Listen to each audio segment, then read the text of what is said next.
Before I start lapping, I like to check alignment first. For that, I'll do just like I did with the setting the eye adjustment. And remember the pieces of tape show you which way faces forward, and which one goes in front, and which one goes in back. Up to this point it doesn't matter much, but once you start actually lapping on these, you're going to want to make sure they go back in the same place each time. To lap, take your lapping rod and your 220 grit lapping compound, and I actually like to put it, it's all melted because it's like 100 degrees today, actually has been for the last week.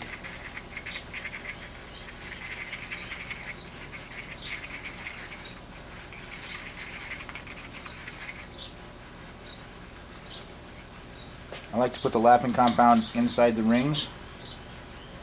You don't have to do a whole lot inside the rings, just make sure that it's on all of the surfaces of the rings and on the lapping rod itself. And the lapping rod, I get very generous with how much of this lapping compound I put on there. Because just like everything else we've done, the lapping compound is what's going to do all the work. You don't want to have to muscle this thing around and force it to move back and forth, because you're going to run the risk of damaging your receiver or damaging your rings or your scope base. You want the grit compound of the lapping compound to do your grinding for you. Work smart, not hard. Put that on there nice and generous. Slide this into the rings. And this is where I'll actually pull out the other screws just to make sure everything's tightened down evenly. I'll put all 4 screws in there, which I'll cut the video instead of making you watch me do. And when I tighten them down until they just barely make contact. If you tighten it down too tight, then you have to work too hard to get the lapping rod moving. When you're tightening these down to do the lapping, make sure you have these gaps on both sides even, so that you're actually lapping evenly. You don't want it small on one side like that and big on the other side like that, or it's not going to lap evenly. Try to get them, and they don't have to be perfect, but visually, as you tighten them down, try to make sure that they're as close to the same on both sides as you can. Right there, I just kind of spin this with my fingertips, and when it stops spinning, I don't even try to force it to spin any further than that. That's tight enough, and that's all you need.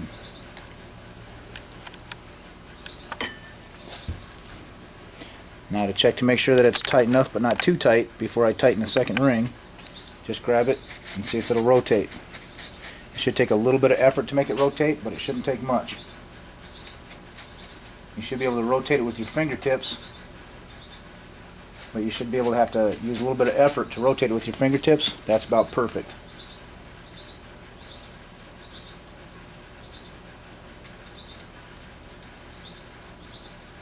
As you lap this, that's going to gradually get looser.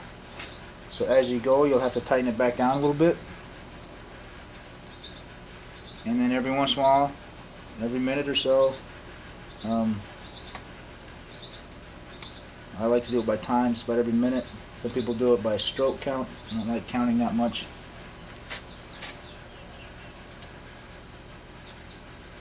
But every once in a while, stop lapping, take everything apart, wipe it all off, and check for the amount of contact you've got. Once you've got it tightened down to where you want it, attach your handle, and then in quotes gently just start working that. Now what I like to do is I like to rotate it back and forth a little bit just to get it started, and then you'll feel it as you work that back and forth. You'll feel it eventually free up and be able to slide better, slide easier. And again, just to make sure I'm getting equal pressure, I'll rotate that handle as I'm going back and forth, and you can see there it's starting to loosen up quite. Once that loosens up, just go through and tighten these back down just about to the same level you did the first time. Now I'll go until I've done that probably twice. So I've tightened it down originally and then re-tightened it twice for a total of 3 times. Is when I will pull it out the first time to check for contact.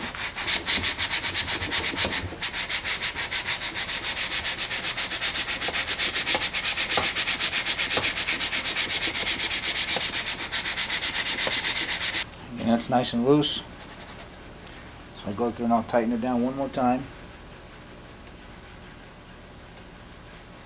Again, what I like to do is just eyeball to make sure that my gaps are staying about the same. If I got one side that looks like it's a tiny bit higher than the other, that's the one that I'll tighten down. One of the things to look at this point is once you take these apart, this is why we mark these, so you can tell which direction they're facing and which is the front and which is the back. Clean these off, all the lapping compound out of them, and you can see where there's still no contact or very little contact in some spots, and how there's now good solid contact in the middle. See how uneven that is and how it's directional one way or the other? That's why you want to make sure that you have these marked so that you know which direction is front and which direction is back. Because if this is your back ring and this is the front of the scope and this is the back of the scope and it's wearing unevenly like that, now when you put it back on, you put it back on this way. Now the next time you start lapping, you're going to have this crossing the other direction, and everything you did here is going to basically be undone, and you're going to end up having to keep going. What happens if you lap too much is you don't have enough gap between your top and bottom rings, and you can't actually tighten this down on top of your scope.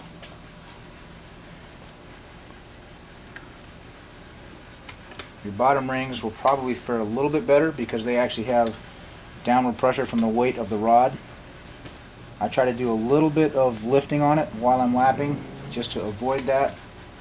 But as you'll see, my top rings are maybe 60%, 65%, but the bottom rings are probably at least 70%, and not quite as uneven.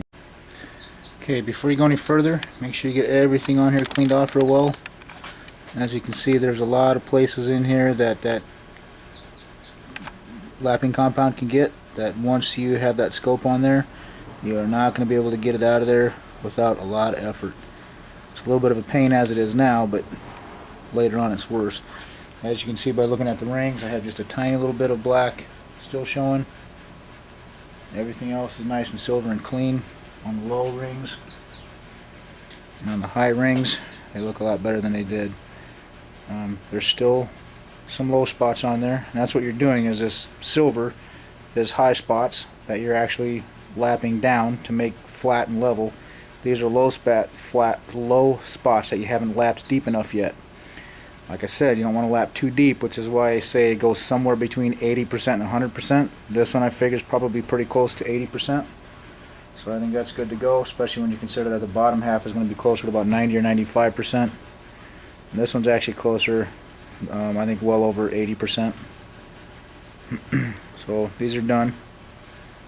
Make sure you get all this cleaned up, especially in the receiving end of your screw holes. Make sure you get that cleaned out, because if you get lapping compound in there, your Loctite probably won't work correctly. Now for my final alignment check, do the same thing I did before. I'll place the alignment rods in, with the only difference being that this time when I tighten them down, I will actually tighten them down to spec. Tighten them down to specs as far as torque is concerned. I don't want us to do all that work and have one of these looser than the other, and by being loose, causing it to misalign. Okay, so I put in this last screw. Like I said, I like to make sure that this final alignment check is done to torque. These are aluminum. For an aluminum set of rings, the recommended torque is between 10 and 15 pounds. For a steel set of ring, it's between 15 and 20 pounds. These are aluminum, so it should be about 15. So I mentioned this a long time ago, but that red line, the top of that red line is 10 pounds. That red line is 5 pounds thick. So if I want it for 15 pounds, I put the bottom of the red line on the 10 pound mark, and that'll give me 15 pounds.